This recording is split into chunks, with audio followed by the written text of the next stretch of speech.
फूलों सा चेहरा तेरा, कलियों सी मुस्कान है। फूलों सा चेहरा तेरा, कलियों सी मुस्कान है। रंग तेरा देख के, रूप तेरा देख के, कुदरत भी हैरान है। रंग तेरा देख के, रूप तेरा देख के, कुदरत भी हैरान है। फूलों सा चेहरा तेरा, कलियों सी मुस्कान है। रंग तेरा देख के, रूप तेरा देख के। हे पिता परमेश्वर, जो तूने मुझे एक अच्छा जीवन और स्वास्थ्य दिया, इसके लिए मैं बहुत बहुत आपको धन्यवाद देता हूँ। स्वर्ग में विराजमान हमारे पिता, आपका नाम यहाँ आना ना दोबारा, ये गलियाँ ये दोबारा, यहाँ आना ना दोबारा। अब हम परदेसी के तेरा यहाँ कोई नहीं, के तेरा यहाँ कोई नहीं। ले जा रंग बिरंगी यादें, हंसने रोने की बुनियादें। अब हम परदेसी, ये तेरा यहाँ कोई नहीं।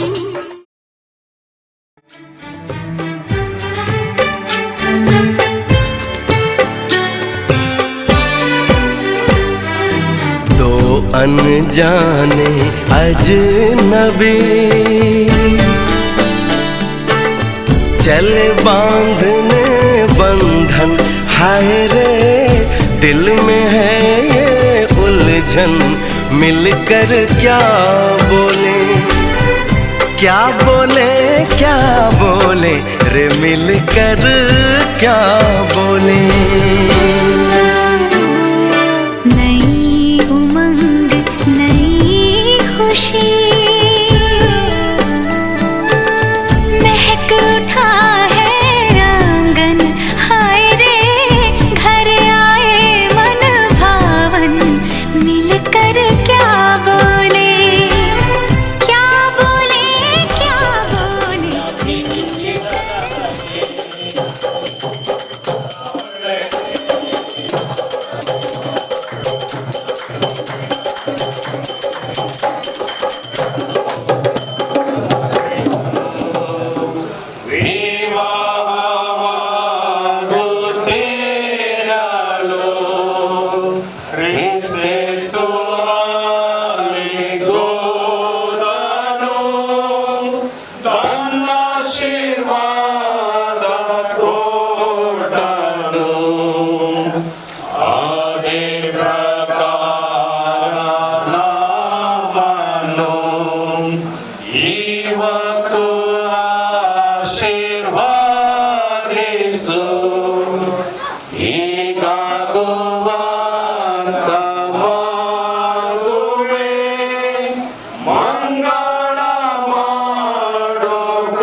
ಕೊನೆ ಚರಣ.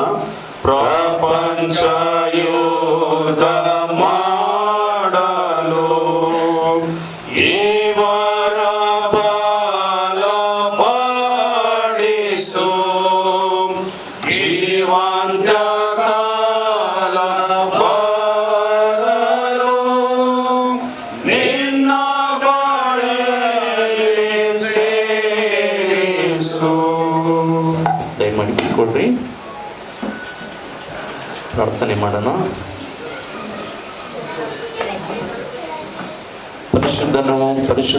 ಪರಿಶುದ್ಧನಾಗಿರುವಂಥ ನಮ್ಮ ಪ್ರೀತಿಯುಳ್ಳ ಪರಲೋಕದ ತಂದದ ದೇವರೇ, ಈ ಒಂದು ಸಾಯಂಕಾಲ ವೇಳೆಗಾಗಿ ನಾವು ನಿನಗೆ ವಂದನೆಯನ್ನು ಸಲ್ಲಿಸುವಂತರಾಗಿದ್ದೇವೆ.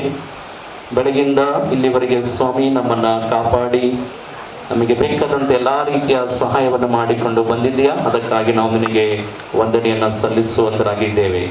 ಈ ಒಂದು ಸಾಯಂಕಾಲ ಸಮಯದಲ್ಲಿ ದೇವರೇ, ನಿನ್ನ ಸಾನ್ನಿಧ್ಯಕ್ಕೆ ಬರತಕ್ಕಂಥ ಒಂದು ಅವಕಾಶ ನಮ್ಮ ಜೀವನದಲ್ಲಿ ಕೊಟ್ಟಿದೆಯಾ, ನಿನ್ನ ನಾಮಕ್ಕೆ ಅನಂತ ವಂದನೆಗಳನ್ನು ಸಲ್ಲಿಸ್ತೇವೆ. ವಿಶೇಷವಾಗಿ ಈ ಒಂದು ಮದುವೆಯ ಕಾರ್ಯವನ್ನ ಸ್ವಾಮಿ ಪವಿತ್ರ ಆತ್ಮನೇ ನಿನ್ನ ಕೈಗೊಪ್ಪಿಸ್ತೇವೆ. ವಿಶೇಷವಾಗಿ ಕರ್ತನೆ, ಪ್ರಿಯ ಜಾನ್ ಮತ್ತೆ ರಸ್ಲಿನ್ ಅವರು ಕರ್ತನೆ, ನಿನ್ನ ಸನ್ನಿಧಾನದಲ್ಲಿ ಕರ್ತನೆ ಒಪ್ಪಂದದ ಮಾತುಗಳನ್ನು ಕೊಡುವಾಗ ಸ್ವಾಮಿ, ಇವತ್ತಿನ ಸಲ ಇವರು ಹೊಸ ಜೀವನವನ್ನು ಆರಂಭ ಮಾಡುವಾಗ ಇವರ ಮೇಲೆ ನಿನ್ನ ಕೃಪೆ, ನಿಮ್ಮ ಅನುಗ್ರಹವನ್ನು ನಾವು ಬೇಡಿಕೊಳ್ಳುವಂತರಾಗಿದ್ದೇವೆ. ಈ ಒಂದು ಮದುವೆಯ ಹಾದಿಯು ಮಧ್ಯವೂ ಅಂತ್ಯವೂ ನೀನಾಗಬೇಕೆಂಬುದಾಗಿ ನಾವು ಪ್ರಾರ್ಥಿಸ್ತೇವೆ. ಇದರ ಮೂಲಕ ನೀನು ಮಹಿಮೆ ಹೊಂದಬೇಕೆಂಬುದಾಗಿ ತಿರುಗಿ ಬರುವ ಯೇಸು ಸ್ವಾಮಿ ಹೆಸರಿನಲ್ಲಿ ಪ್ರಾರ್ಥನೆ ಮಾಡಿ ಬೇಡಿ ಹೊಂದಿಕೊಂಡಿದ್ದ ನಮ್ಮ ಜೀವವುಳ್ಳ ತಂದೆ, ಆಮೇನ್. ಸಮಯದಲ್ಲಿ ನಾವು ದೇವರ ವಾಕ್ಯನ ಓದಿಕೊಳ್ಳೋಣ. ಶ್ರೀಮತ್ತ ನಂಬರ ಸುವಾರ್ತೆ 1ನೇ ಸಂಧಿ ವಚನ 18ರಿಂದ 22 the gospel according to saint Matthew chapter 1 verse 18 to 22. ಮತ್ತೆ उसका पहला अध्याय 18 से 22 तक ನಮ್ಮಲ್ಲಿರ್ತಕ್ಕಂಥ ಸಮಸ್ಯೆ ಮುಂದೆ ಬಂದು ಹೇಗಾಯಿತಂದರೆ, ಆತನ ತಾಯಿಯಾದ ಮರಿಯಳನ್ನು ಯೋಸೇಫನಿಗೆ ನಿಶ್ಚಯ ಮಾಡಿರಲಾಗಿ ಅವರು ಕೂಡುವುದಕ್ಕಿಂತ ಮುಂಚೆ ಆಕೆಯು ಪವಿತ್ರಾತ್ಮನಿಂದ ಬಸ್ಸರಾಗಿದ್ದದ್ದು ತಿಳಿದು ಬಂತು. ಆದರೆ ಆಕೆಯ ಗಂಡನಾದ ಯೋಸೇಫನು ಸಜ್ಜನನಾಗಿದ್ದು ಆಕೆಯನ್ನು ಬಯಲಿಗೆ ತರುವುದಕ್ಕೆ ಮನಸ್ಸಿಲ್ಲದೆ ಯಾರಿಗೂ ತಿಳಿಯದಂತೆ ಆಕೆಯನ್ನು ಬಿಟ್ಟು ಬಿಡಬೇಕೆಂದಿದ್ದನು. ಅವನಿದನ್ನು ಆಲೋಚಿಸುತ್ತಿರುವಾಗ ಕರ್ತನ ದೂತನು ಅವನಿಗೆ ಕನಸಿನಲ್ಲಿ ಕಾಣಿಸಿಕೊಂಡು, ಎಲೆ ಯೋಸೇಫನೇ, ದಾವೀದನ ವಂಶದವನೇ, ನಿನ್ನ ಹೆಂಡತಿಯಾದ ಮರಿಯಳನ್ನು ಸೇರಿಸಿಕೊಳ್ಳುವುದಕ್ಕೆ ಅಂಜಬೇಡ.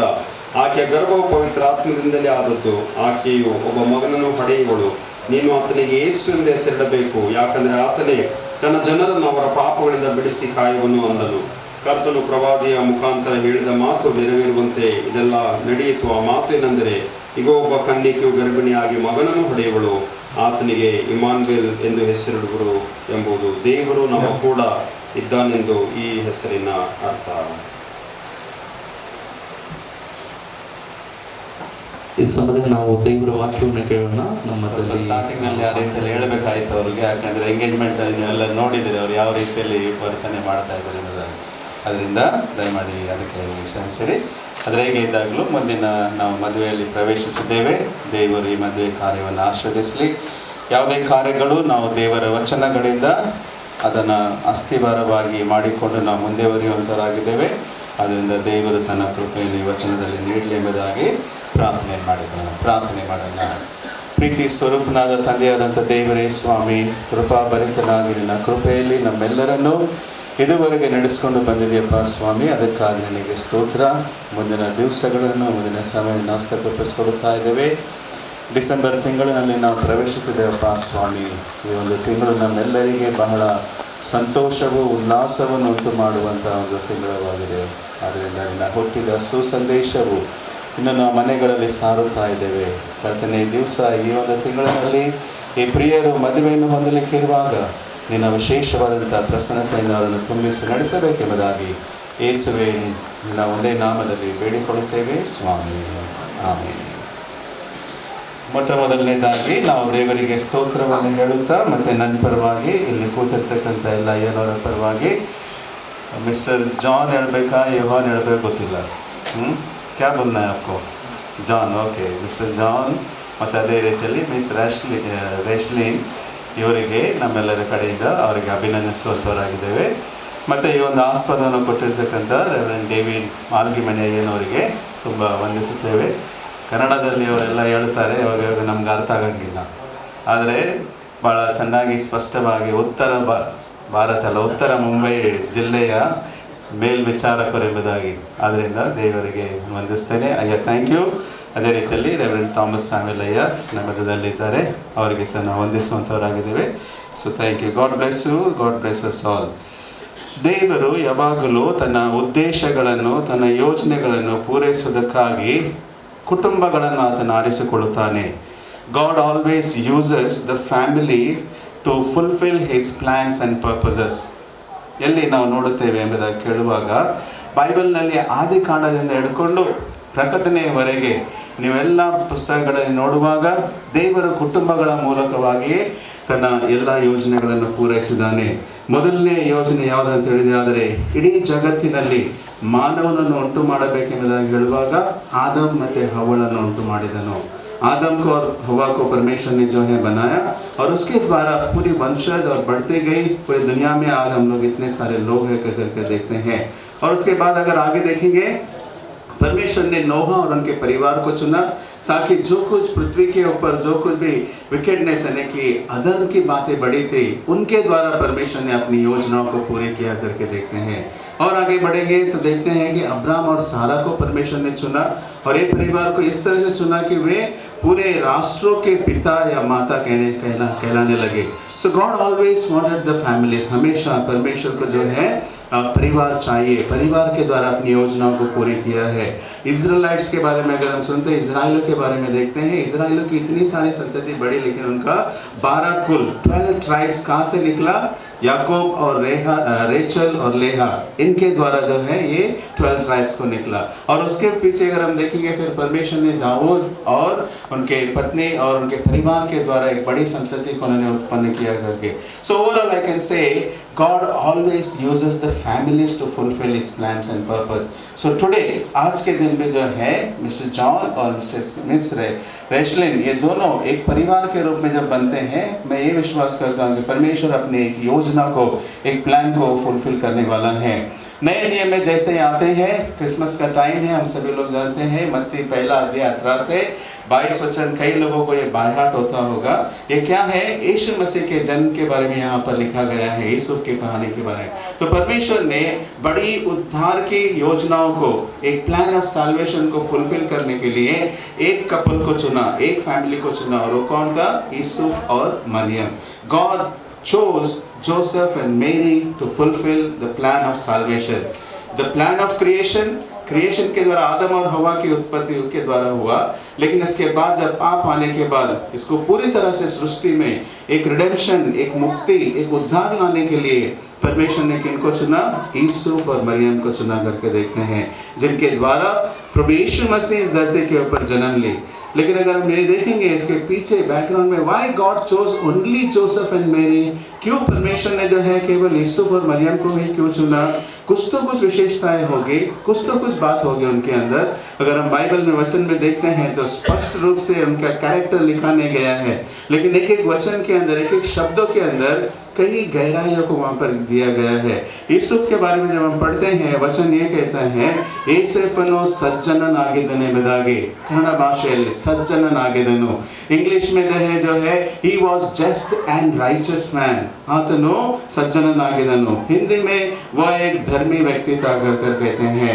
जस्ट और राइचस के बारे में जब हम कहा जाए तो हम ये कह सकते हैं, a man who was always having the fear of the Lord, एक ऐसा व्यक्ति जिनके अंदर परमेश्वर का भय हो, परमेश्वर का डर हो, परमेश्वर के भय मानता हो, ऐसा व्यक्ति हम कह सकते हैं। मैं इस स्टेटमेंट को, फियर ऑफ द लॉर्ड को जो है दो पहलुओं में डिवाइड किया है। दो पहलू मतलब एक सिक्के का दो पहलू होता है। तो यूसुफ के जीवन में एक धर्मी होने का रीजन था कि परमेश्वर का भय उनके अंदर था। ये परमेश्वर का भय किस तरह से प्रकट करते थे यूसुफ, किस तरह से उन्होंने प्रकट किया है? फर्स्ट, पहला जो है, he has always shown the reverence to the Lord। पहला साइड, the first side है, पहला पहलू परमेश्वर की ओर जो है उन्होंने पवित्रता को या फिर उन्हें आदर और गौरव को दिखाया है। दूसरा अगर हम देखेंगे, whatever the reverence he has shown towards God, परमेश्वर के प्रति जो भय को, जो डर को, जो आदर को दिखाया है, वैसे ही मनुष्य के प्रति वो रेस्पेक्ट को दिखाया है। he has shown the respect towards the people। Where do we see? ये आगे हम देखते हैं। तो अगर हम पहले देखेंगे कि किस तरह से यूसुफ ने परमेश्वर के प्रति अपने भय को व्यक्त किया करके देखते हैं, वो ये है कि उनके जीवन में किसी भी तरह का दोष नहीं पाया गया करके वचन कहता है। Nothing was found, nothing was found। और दूसरा जब हम ये कहेंगे कि वो लोगों के प्रति रेस्पेक्ट को दिखाया करके देखते हैं, कहाँ पाते हैं? जब ये सूचना, जब ये इंफॉर्मेशन उनको पाई जाती है कि मरियम जिनकी मंगनी हुई थी यूसुफ के साथ, मरियम जब गर्भवती हुई तो क्या इसके मन में आया विचार, अरे शादी से पहले गर्भवती होना कैसा है? लेकिन वचन ये कहा गया था कि कुंवारी जो है पवित्र आत्मा के द्वारा गर्भवती होगी। और इसलिए जो है ये बात को जानने के लिए, बताने के लिए, जब एंजल स्वर्गदूत आकर यूसुफ को बताया, जब यूसुफ को बताने वाला था, यूसुफ अपने मन में सोच रहा था, क्या सोच रहा था पता है? वो सज्जन था इसलिए ये बात सोच रहा था, एक धर्मी व्यक्ति था इसलिए ये बात सोच रहा था कि मरियम को मैं जो है सोसाइटी में बदनाम नहीं करूंगा, इसलिए मैं चुपचाप त्याग दूंगा उनको। ये मतलब क्या है? He had a concern for Maryam, he had a concern for Mary, और ये कंसर्न, ये लोगों के प्रति ರೆಸ್ಪೆಕ್ಟ್, ये उनका ಮರ್ಯಾದಾ ಕಾಪಾಡುವಂಥದ್ದೆಲ್ಲ ಯಾರಲ್ಲಿ ಬರ್ತದೆ ಅಂತ ಹೇಳಿದ್ರೆ, ಯಾವ ಮನುಷ್ಯನು ದೇವರಿಗೆ ಭಯಪಟ್ಟು ನಡೆಯುತ್ತಾನೋ ಅವರಲ್ಲೇ ಇದು ಬರುವಂಥದ್ದಾಗಿದೆ. ಇಲ್ಲಾಂದ್ರೆ ಬೇರೆಯವರು ಏನ್ ಮಾಡ್ತಾರೆ, ಯಾವಾಗ ಇನ್ನೊಬ್ಬರನ್ನ ಕೆಳಗೆ ಆಗ್ಬೇಕು, ಅವ್ರಿಗೆ ಬಯಲಿಗೆ ತರಬೇಕೆಂಬುದಾಗಿ ಯೋಚನೆ ಮಾಡ್ತೇವೆ. ಆದ್ರೆ ಇಲ್ಲಿ ಯೋಸೇಫನು ಆತನ ತನ್ನ ಜೀವಿತದ ಮೂಲಕವಾಗಿ ಇದನ್ನು ತೋರಿಸಿದನು. ನಾನು ದೇವರಿಗೆ ಯಾವ ರೀತಿಯಲ್ಲಿ ಭಯಪಟ್ಟು ನಡೆಯುತ್ತೇನೋ ಅದೇ ರೀತಿಯಲ್ಲಿ ಜನರಿಗೆ ನಾನು ಸನ್ಮಾನವನ್ನು ಕೊಡಬೇಕೆಂಬುದಾಗಿ ಆ ಒಂದು ವಿಷಯವನ್ನು ಇಲ್ಲಿ ನಾವು ನೋಡುತ್ತಾ ಇದ್ದೇವೆ. ಸೊ ಈ ರೀತಿಯಲ್ಲಿ ಯೋಸೇಫನು ಸಜ್ಜನನಾಗಿರುವುದರಿಂದ ದೇವರ ಆತನನ್ನು ಆರಿಸಿಕೊಂಡನು. ಯಾವುದಕ್ಕಾಗಿ? ದೇವರ ರಕ್ಷಣೆ ಯೋಜನೆಯನ್ನು ಪೂರೈಸುವುದಕ್ಕಾಗಿ. ಎರಡನೇದಾಗಿ ನಾವು ಮರಿಯಳ ವಿಷಯದಲ್ಲಿ ನೋಡುವಾಗ, ಮರಿಯಳ ವಿಷಯದಲ್ಲಿ ಈ ರೀತಿಯಲ್ಲಿ ಬರೆಯಲ್ಪಟ್ಟುಂಟು, ಆಕೆ ಒಬ್ಬ ಕನ್ನಿಕೆಯಾಗಿದ್ದಳು ಎಂಬುದಾಗಿ. वो एक जो है कुंवारी स्त्री थी जिसके द्वारा प्रभु यीशु मसीह इस धरती के ऊपर जन्म लिया है. इंग्लिश में एक शब्द इस्तेमाल किया गया है, इंग्लिश में जो हम देखते हैं वो ये है word devout women. Devout women मतलब हिंदी में और कन्नड़ा में जब हम उसको ट्रांसलेट करेंगे, ಭಕ್ತಿ ಉಳ್ಳಂತ ಒಬ್ಬ ಸ್ತ್ರೀ ಎಂಬುದಾಗಿ. ಭಕ್ತಿ ಭಯದಲ್ಲಿ ಅದು ಭಕ್ತಿ ಉಳ್ಳಂತ ಸ್ತ್ರೀ. ಯಾವ ಸ್ತ್ರೀಯಲ್ಲಿ ಹೆಚ್ಚು ಭಕ್ತಿ ಇರುತ್ತದೋ ಅವಂತ ಸ್ತ್ರೀ ಎಂಬುದಾಗಿ ನಾವು ಹೇಳಬಲ್ಲೆವು. Devoted to the Lord and to the commandments. ಆಕೆ ದೇವರಿಗೆ ಅಷ್ಟೇ ಭಯಭಕ್ತಿ ಆಗಿದ್ದಳು, ಮತ್ತೆ ದೇವರ ವಚನದಲ್ಲಿ ಅಷ್ಟೇ ಆಳುಗೊಂಡಿದ್ದಳು. ಹೇಗೆ ನಮಗೆ ಗೊತ್ತಾಗ್ತದೆ? कैसे हमें पता चलता है कि मरियम जो है इतनी भक्ति स्त्री थी? जब भी आप होली नेटिविटी सीन देखते हैं, यीशु मसीह का जन्म का सीन, मरियम किस तरह से बैठी होती है, पल्लू उनके ऊपर, सर के ऊपर होता है, अच्छा बाइबल में लेके बैठी होती है, उनका सब जो भी रहता है अच्छे से ग्रेसफुल उनको दिखाते हैं. व्हाट इट शोज, क्या दिखाते हैं? कि वो बहुत ही परमेश्वर की नए मानने वाली है, डिवोटेड है करके. उतना ही नहीं, मरियम के अंदर सारे वचन के गुण उनके अंदर है करके किधर रिफ्लेक्ट होता है पता है? लोग उसका दूसरे अध्याय के अंदर जब मरियम जाकर एलिजाबेथ को मिलती है, तब एक गीत गाकर परमेश्वर की स्तुति करती है. वो गीतों के अंदर अगर आप देखते हैं बहुत ही गहराई है, हर एक वचन को जो है वहाँ पर हम पाते हैं. सो मरियम जो है एक भक्ति में स्त्री और साथ में परमेश्वर के वचन के अंदर वो भरपूर थी. और एक बात हम कह सकते हैं, when she was there, she had a character. उनके अंदर एक कैरेक्टर था, एक स्वभाव था. ये स्वभाव और कैरेक्टर किस तरह का कह सकते हैं? ये हमारे दैनिक विषयों के अंदर इसे रिफ्लेक्ट होना जरूरी है, इसे प्रदर्शन करना जरूरी है. कहाँ पर प्रदर्शन? घर में. जब एक भक्ति में स्त्री है करके हमें पता चलता है, केवल चर्च के अंदर नहीं, ಮನೆಯಲ್ಲಿ ನಮಗೆ ಗೊತ್ತಾಗ್ತದೆ, ಸಮಾಜದಲ್ಲಿ ಗೊತ್ತಾಗ್ತದೆ, ಕಾಲೇಜಿನಲ್ಲಿ ಹೋಗೋದು ಗೊತ್ತಾಗ್ತದೆ. ಮತ್ತೆ ಆಕೆ ಎಲ್ಲ ಕಡೆಯಲ್ಲಿ ಇರುವಾಗ ಜನರು ಆಕೆಯಲ್ಲಿ ನೋಡುವಾಗ ಜನರು ಹೇಳಬೇಕಾಗಿದೆ, ಹೌದು ಏಕೆ ಭಕ್ತಿಯುಳ್ಳಂತ ಸ್ತ್ರೀ ಎಂಬುದಾಗಿ. ಮರಿಯಳು ಹಾಗೆ ಇದ್ದಳು. मरियम जो है उस तरह से थी. आज हम इस तरह से देखते हैं कि इतना हो चुका है कि रोमन कैथोलिक के कुछ लोग जो है मने स्त्री है करके हमें पता चलता है, केवल चर्च के अंदर नहीं, ಮನೆಯಲ್ಲಿ ನಮಗೆ ಗೊತ್ತಾಗ್ತದೆ, ಸಮಾಜದಲ್ಲಿ ಗೊತ್ತಾಗ್ತದೆ, ಕಾಲೇಜಿನಲ್ಲಿ ಹೋಗೋದು ಗೊತ್ತಾಗ್ತದೆ. ಮತ್ತೆ ಆಕೆ ಎಲ್ಲ ಕಡೆಯಲ್ಲಿ ಇರುವಾಗ ಜನರು ಆಕೆಯಲ್ಲಿ ನೋಡುವಾಗ ಜನರು ಹೇಳಬೇಕಾಗಿದೆ, ಹೌದು ಏಕೆ ಭಕ್ತಿಯುಳ್ಳಂತ ಸ್ತ್ರೀ ಎಂಬುದಾಗಿ. ಮರಿಯಳು ಹಾಗೆ ಇದ್ದಳು. मरियम जो है उस तरह से थी. आज हम इस तरह से देखते हैं कि इतना हो चुका है कि रोमन कैथोलिक के कुछ लोग जो है, but still if you see, ये देख सकते हैं कि मरियम अपने जीवन में इतनी भक्ति में स्त्री होने के कारण परमेश्वर ने उनको चुना करके देखते हैं. So today as we see here, आज हम यहाँ पर रहते समय पर जॉन और रैशलिन, इन दोनों को परमेश्वर एक कर रहा है. हमें नहीं पता है क्या योजना है उनके जीवन में. परमेश्वर अपनी एक योजना को पूरी करने के लिए उन्हें चुना है. जिस तरह से यूसुफ और मरियम को चुना अपनी योजना को पूरी करने के लिए, और वो दोनों जो है मिलकर क्या बात किए पता है? और एक इम्पोर्टेंट बात, उन्होंने परमेश्वर की आज्ञाओं को माना.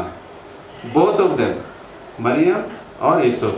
मरियम भी जो है, प्रभु जैसा आप कहते हैं वैसा होने दे मेरे जीवन में.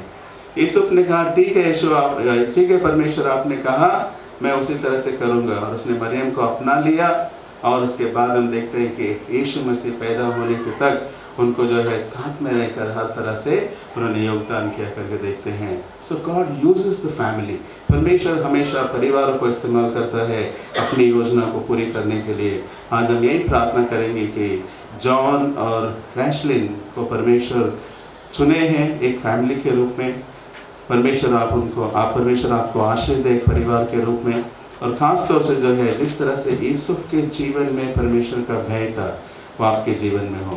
मरियम के अंदर जिस तरह से भक्ति की भावनाएं थी वैसे रैशलिन आपके अंदर हो, और दोनों मिलकर आप परमेश्वर के वचन को जब मानोगे और चलोगे, परमेश्वर अपनी योजनाएं आपके जीवन में पूरी करेगा। केवल जॉन और रैशलिन नहीं बल्कि यहाँ पर बैठे हुए हम पूरे परिवारों के अंदर परमेश्वर अपनी योजनाओं को पूरी करे। God bless. आइए हम प्रार्थना करेंगे। मैं निवेदन करूंगा रेवरेंड थॉमस ऐसे कि वे प्रार्थना में अगुवाई करें। स्वर्गीय दयालु परमेश्वर यीशु मसीह, हम धन्यवाद देना चाहते हैं फिर एक बार इन दोनों जवानों के लिए पिता। इस समय जिन वचनों को इन्होंने सुना है अपने जीवन पर, ये दो व्यक्ति प्रभु यूसुफ और मरियम को अपने जीवन में स्मरण रखे, और खास करके इस क्रिसमस के त्यौहार के बीच में इस विवाह के रिश्ते में जुड़ रहे हैं प्रभु, इनके लिए, इनके ज़िंदगी के लिए, इनके परिवार के लिए पिता एक बहुत ही अहम अवसर पिता, एक ऐसा मौका आपने लाया है पिता। होने देखिए पिता जॉन और रेशलिना ये दोनों प्रभु आज इस समय में जो वाचा एक दूसरे के साथ में बांधेंगे, जो प्रतिज्ञाएं लेंगे प्रभु, जो एक दूसरे को समर्पण की बातें कहेंगे पिता, इनकी ज़ुबान से निकलेंगे, केवल वो ज़ुबान से नहीं इनके दिल की गहराई से निकले पिता। एक दूसरे को अपने आप को समर्पित करें, अपने आप में पिता परमेश्वर के प्रेम में पिता वो अपने आप को मजबूत करे, ऐसे हम प्रार्थना करते हैं। तेरे सेवक गण होने के नाते हम आशीषित करते हैं। आगे के विवाह के कार्य को हम आपके हाथों में सौंपते हैं। ಮದುವೆ ಎಂಬುದು ದೇವರಿಂದ ಸ್ಥಾಪಿಸಲ್ಪಟ್ಟ ಘನವಾದ ಸ್ಥಿತಿಯಾಗಿದೆ. ಅದು ಕ್ರಿಸ್ತನಿಗೂ ಆತನ ಸಭೆಗೂ ಉಂಟಾಗಿರುವ ಮರ್ಮವಾದ ಐಕ್ಯವನ್ನು ತೋರಿಸಿಕೊಡುತ್ತದೆ. ಕ್ರಿಸ್ತನು ತಾನೇ ಗಲಿಲಾಯದ ಕಾನಾ ಎಂಬ ಊರಲ್ಲಿ ಆದ ಮದುವೆಗೆ ಹೋಗಿ ಅದನ್ನು ಪರಿಶುದ್ಧವಾದದೆಂದು ತೋರಿಸುವುದಕ್ಕಾಗಿ ಅದನ್ನು ತನ್ನ ಸಾನ್ನಿಧ್ಯದಿಂದ ಮೆಚ್ಚಿ ಅಲಂಕರಿಸಿದನು. ಆದ ಕಾರಣ ಯಾರಾದರೂ ಯೋಚನೆ ಇಲ್ಲದವರಾಗಿ ವಿವೇಕ ರಹಿತರಾಗಿದ್ದರಲ್ಲಿ ಪ್ರವೇಶಿಸದೆ ದೇವರಿಂದ ಸ್ಥಾಪಿಸಲ್ಪಟ್ಟ ಘನವಾದ ಸ್ಥಿತಿಗೆ ದಿವ್ಯ ಭಯದಿಂದ ಪ್ರವೇಶಿಸತಕ್ಕದು. ನೀವಿಬ್ಬರು ದೇವರ ಸನ್ನಿಧಿಯಲ್ಲಿ ನಿಂತಿರುವಾಗ ಪರಸ್ಪರ ಪ್ರೀತಿ, ಪರಸ್ಪರ ನಿಷ್ಠೆಗಳೇ ಸುಖಕರವೂ ಸ್ಥಿರವಾದದ್ದು ಆದ ಕುಟುಂಬದ ಅಸ್ಥಿವಾರವಾಗಿದೆ ಎಂಬುದನ್ನು ಯಾವಾಗಲೂ ಲಕ್ಷ್ಯದಲ್ಲಿಟ್ಟುಕೊಂಡಿರಲು ಕಟ್ಟಾಗಿ ಆಜ್ಞಾಪಿಸುತ್ತೇವೆ. ನೀವೀಗ ಮಾಡಲಿಕ್ಕಿರುವ ಪ್ರತಿಜ್ಞೆಗಿಂತ ಹೆಚ್ಚು ಪರಿಶುದ್ಧವಾದ ಪ್ರತಿಜ್ಞೆಗಳು, ನೀವು ಕೂಡಿಸಲ್ಪಡುವ ಬಂಧನಕ್ಕಿಂತ ಹೆಚ್ಚು ಕೋಮಲವಾದ ಮಾನವ ಬಂಧನಗಳು ಯಾವೂ ಇಲ್ಲ. ಈ ಗಂಭೀರವಾದ ಪ್ರತಿಜ್ಞೆಯನ್ನು ಮೀರದಂತೆ ನಡೆದು ಪರಲೋಕದಲ್ಲಿರುವ ನಿಮ್ಮ ತಂದೆಯ ಚಿತ್ತವನ್ನು ನೆರವೇರಿಸಲು ಸ್ಥಿರ ಮನಸ್ಸಿನಿಂದ ನೀವು ಯತ್ನಿಸಿದರೆ ನಿಮ್ಮ ಜೀವನವು ಪೂರ್ಣ ಸಂತೋಷದಿಂದಲೂ ನೀವು ಸ್ಥಾಪಿಸಲಿಕ್ಕಿರುವ ಕುಟುಂಬವು ಸಮಾಧಾನದಿಂದಲೂ ತುಂಬುವುದು.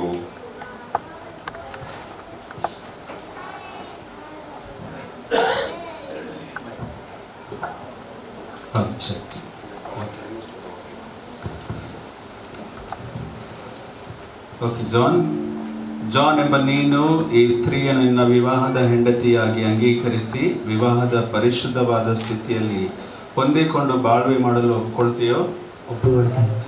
ಈಕೆಯನ್ನು ಪ್ರೀತಿ ಮಾಡಿ ಆದರಿಸಿ ಸನ್ಮಾನಿಸಿ ಸುಖ ದುಃಖಗಳಲ್ಲಿ ಸಂರಕ್ಷಿಸಿ ಪರ ಸ್ತ್ರೀಯರಲ್ಲಿ ಮನಸ್ಸಿಡದೆ ನೀವಿಬ್ಬರು ಜೀವಿಸುವ ಮಟ್ಟಿಗೆ ಈಕೆಯ ಸಂಗಡ ಮಾತ್ರ ಇರುವುದಕ್ಕೆ ಒಪ್ಪಿಕೊಳ್ತೀಯೋ?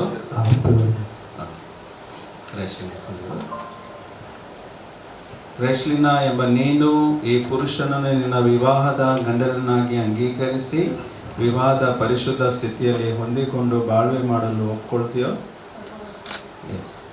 ಈತನನ್ನು ಪ್ರೀತಿ ಮಾಡಿ ಆದರಿಸಿ ಸನ್ಮಾನಿಸಿ ಸುಖ ದುಃಖಗಳಲ್ಲಿ ಸಂರಕ್ಷಿಸಿ ಪರ ಪುರುಷನಲ್ಲಿ ಮನಸ್ಸಿಡದೆ ನೀವಿಬ್ಬರು ಜೀವಿಸುವ ಮಟ್ಟಿಗೆ ಈತನ ಸಂಗಡ ಮಾತ್ರ ಇರುವುದಕ್ಕೆ ಒಪ್ಪಿಕೊಳ್ತೀಯೋ?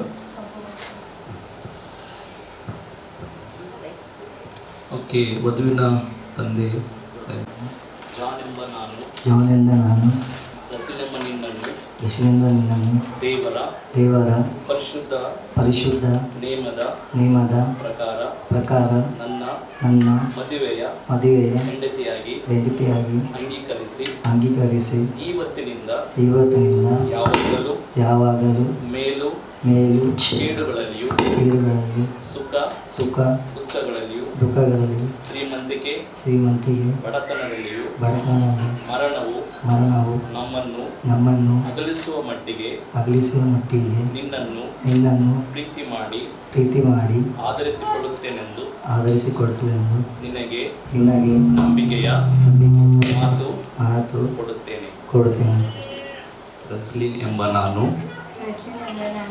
ಜಾನ್ ಎಂಬ ನಿನ್ನನ್ನು ದೇವರ ಪರಿಶುದ್ಧವಾದ ನೇಮಕದ ಪ್ರಕಾರ ನನ್ನ ಮದುವೆಯ ಗಂಡನನ್ನಾಗಿ ಅಂಗೀಕರಿಸಿ ಇವತ್ತಿನಿಂದ ಯಾವಾಗಲೂ ಮೇಲು ಕೇಡುಗಳಲ್ಲಿಯೂ ಸುಖ ದುಃಖಗಳಲ್ಲಿಯೂ ಶ್ರೀಮಂತಿಕೆ ಬಡತನದಲ್ಲಿಯೂ ಮರಣವು ನಮ್ಮನ್ನು ಅಗಲಿಸುವ ಮಟ್ಟಿಗೆ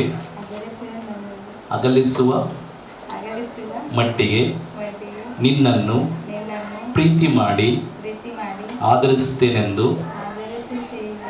ನಿನಗೆ ನಂಬಿಕೆಯ ಮಾತು ಕೊಡುತ್ತೇನೆ.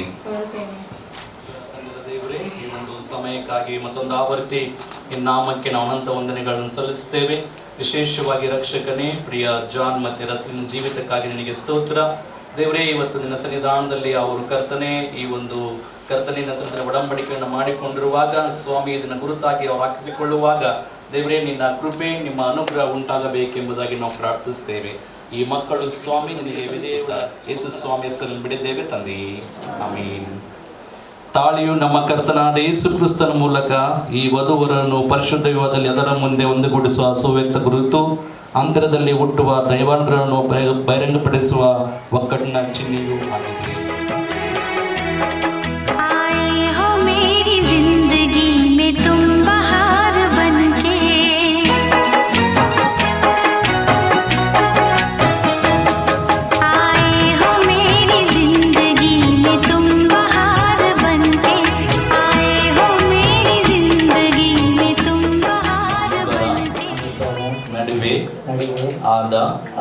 ಪ್ರತಿಜ್ಞೆಗೆ ಒಡಂಬಡಿಕೆಯ ಗುರುತು ಬಾಳ ಬಂಧನದ ಸಂಕೇತ ಆಗಿರುವ ಈ ತಾಳಿಯನ್ನು ಕಟ್ಟಿ ತಂದೆ ಮಗನ ಪವಿತ್ರಾತ್ಮ ಹೆಸರಿನಲ್ಲಿ ಮದುವೆ ಮಾಡಿಕೊಳ್ಳುತ್ತೇನೆ.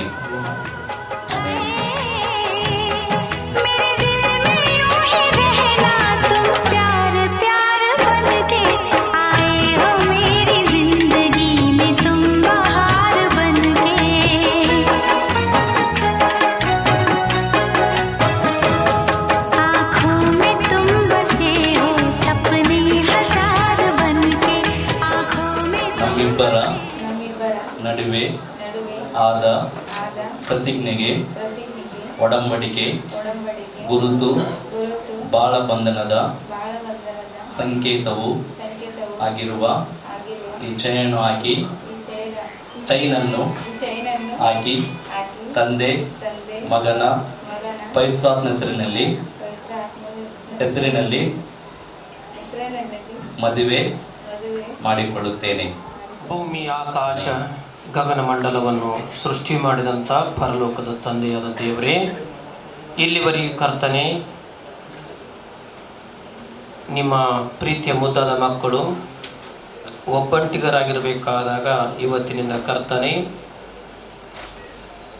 ಸಂಸಾರಸ್ಥರನಾಗಿ ನೀನು ಮಾಡಿದಂಥ ಮಹಾಕೃಪೆಗೋಸ್ಕರಾಗಿ ಸ್ತೋತ್ರ. ನಿನ್ನ ಮುಂದೆ ಮತ್ತು ನಿನ್ನ ಮಕ್ಕಳ ಮುಂದೆ ಅವರು ಮಾತು ಕೊಟ್ಟು ಕರ್ತನೆ ಒಪ್ಪಂದ ಮಾಡಿಕೊಂಡಿರಬೇಕಾದಾಗ ನಿಜವಾಗಲೂ ನಾವು ಯಾಕೆ ಮದುವೆ ಮಾಡಿಕೊಳ್ಳಬೇಕು, ನಮಗೆ ಜೀವ ಏನಕ್ಕೆ ಕೊಟ್ಟಿದ್ದಾನ, ನಾವು ಯಾರಿಗೋಸ್ಕರಾಗಿ ಜೀವಿಸಬೇಕೆಂಬ ಜೀವನ ಪರಮಾರ್ಥನ ತಿಳ್ಕೊಳ್ಳೋದಕ್ಕಾಗುವಂತೆ ಸಹಾಯ ಮಾಡಿ ನಡೆಸು. ಕೂಡಿ ಬಂದಂಥ ಎಲ್ಲ ಮಕ್ಕಳಿಗೆ ಸಮಾಜಪಟ್ಟು ದೇವರ ಸನ್ನಿಧಿಯಲ್ಲಿಯೂ ಈ ಜಾರ ಸಮ್ಮುಖದಲ್ಲಿ ಇದನ್ನು ಅರಿಕೆ ಮಾಡೋದಕ್ಕೆ ಸಾಕ್ಷಿಯಾಗಿ ತಮ್ಮ ಕೈಗಳನ್ನು ಜೋಡಿಸಿ ಒಬ್ಬರಿಗೂ ಭರವಸೆ ಮಾತು ಕೊಟ್ಟದಲ್ಲದೆ ಇದನ್ನು ಸ್ವೀಕರಿಸಕ್ಕೆ ಗುರುತಾಗಿ ತಾಳಿಯನ್ನು ಕಟ್ಟಿ ಚೈನ್ ಹಾಕಿಸಿಕೊಂಡು ತಿಳಿಪಡಿಸಲಿಂದ ಇವರು ಗಂಡ ಹೆಂಡತಿಯೊಂದು ತಂದೆಯ ಮಗನ ಪವಿತ್ರ ಹೆಸರಿನಲ್ಲಿ ದೃಢಪಡಿಸುತ್ತೇನೆ. ದೇವರು ಕೂಡಿಸಿರುವುದನ್ನು ಮನುಷ್ಯನು ಅಗಲಿಸಿರಲಿ. ಆಮೇನ್. ಪರಲೋಕ ಪ್ರಾರ್ಥನೆ ಹೇಳೋಣ. ಪರಲೋಕದಲ್ಲಿರುವ ನಮ್ಮ ತಂದೆ, ನಾಮವು ಪರಿಶೀಲಿಸಲ್ಪಡಲಿ, ರಾಜ್ಯವು ಬರಲಿ, ನಿನ್ನ ಚಿತ್ತವು ಪರಲೋಕದಲ್ಲಿ ನೆರವು ಪ್ರಕಾರ ಭೂಲೋಕದಲ್ಲಿ ನೆರವೇರಲಿ.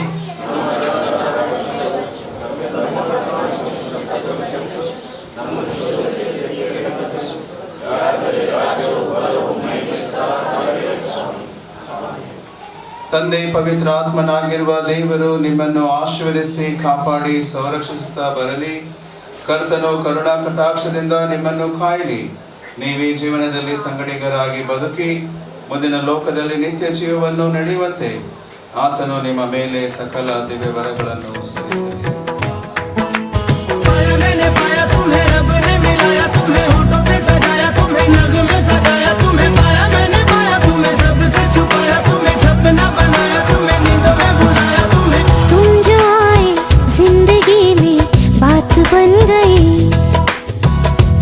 मज़हब इश्क मेरी जात बन गई.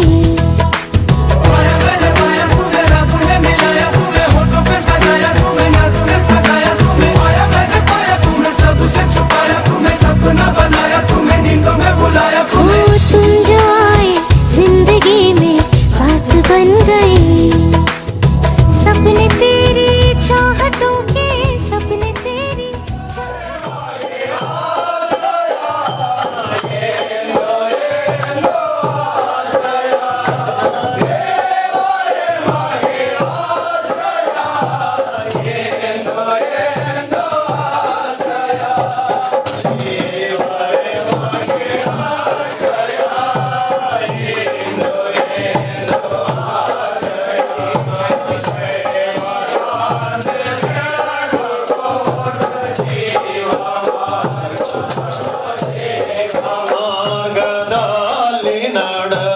Hare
ಸಮಯಕ್ಕಾಗಿ ನಾವು ನಿನಗೆ ಮತ್ತೊಂದು ಆವೃತ್ತಿ ವಂದನೆಯನ್ನು ಸಲ್ಲಿಸುವಂತರಾಗಿದ್ದೇವೆ.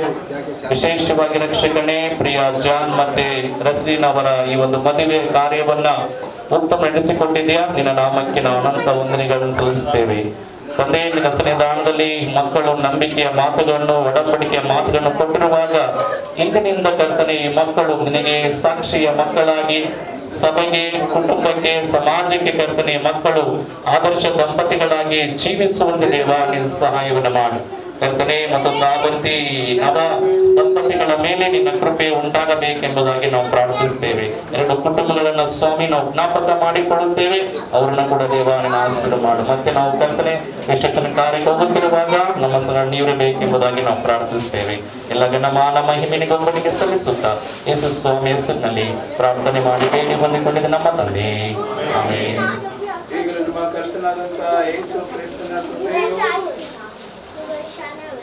ತಂದೆಯಾದ ದೇವರ ಪ್ರೀತಿಯು, ಪರಿಶುದ್ಧಾತ್ಮನ ಅನನ್ಯತೆ ಸಹವಾಸವು, ತ್ರೇಕ ದೇವರ ಆಶೀರ್ವಾದಗಳು ನಮ್ಮೆಲ್ಲರಲ್ಲಿ ಪ್ರತ್ಯೇಕವಾಗಿ ಈ ಎರಡು ಕುಟುಂಬಗಳಲ್ಲಿ ವಿಶೇಷವಾಗಿ ದಿವಸ ಮದುವೆ ಹೊಂದಿರತಕ್ಕಂಥ ಮಿಸ್ಟರ್ ಅಂಡ್ ಮಿಸಸ್ ಜಾನ್ ಮತ್ತು ರೇಶ್ಲಿನ್ ಅವರ ಜೀವಿತದಲ್ಲಿ ಎಂದಿಗೂ ಸದಾ ಕಾಲ ನೆಲೆಯಾಗಿರಲಿ ಸ್ವಾಮಿ, ಆಮೆನ್.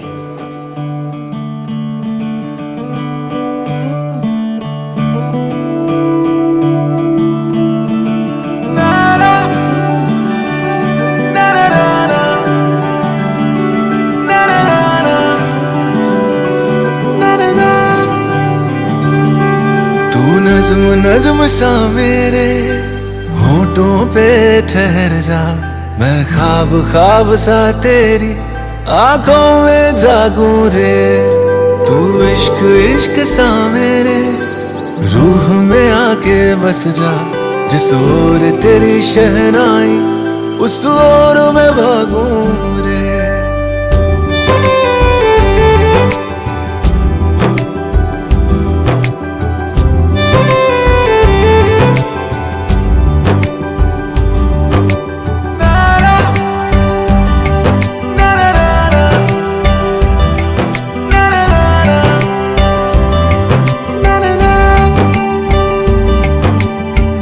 हाथ थाम ले पिया, करते हैं वादा, अब से तू आरज़ू, तू ही है इरादा। मेरा नाम ले पिया, मैं तेरी रुबाई, तेरे ही तो पीछे पीछे बरसात आई, बरसात आई। तू इत्र इत्र सा मेरे सांसों में बिखर जा, मैं फकीर तेरे कुर्बत का, तुझसे तू मांगू दे। तू इश्क इश्क सा मेरे रूह में आके बस जा, जिस ओर तेरी शहनाई उस ओर में भागूं रे।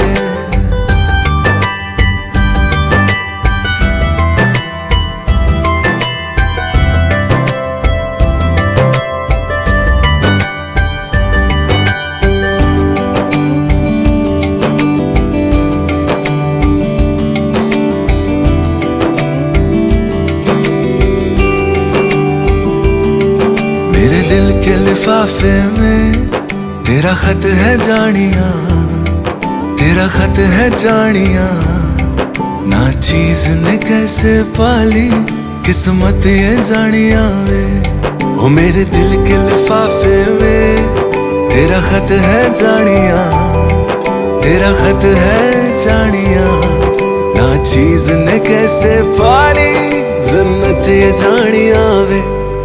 तू नज़्म नज़्म सा मेरे होठों पे ठहर जा, तू नज़्म नज़्म सा मेरे होठों पे ठहर जा। मैं ख्वाब ख्वाब सा तेरी आंखों में जागूं रे। तू इश्क इश्क सा